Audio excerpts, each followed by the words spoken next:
خبر شامل کرتے ہیں خوشاب سے۔ ہمارے ڈسٹرکٹ بیورو چیف راجہ نور الہی عاطف کی رپورٹ کے مطابق پرنسپل دار ارقم اسکول نورپور تھل ملک عمر فاروق جسرا نے کہا ہے کہ نون لہان وطن کی ہمت جہد تعلیم و تربیت ہماری اولین ترجیح ہے۔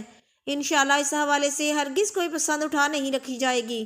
وہ اپنے دفتر میں میڈیا سے خصوصی گفتگو کر رہے تھے۔ انہوں نے کہا کہ ہم کوالٹی آف ایجوکیشن پر خصوصی توجہ دے رہے ہیں۔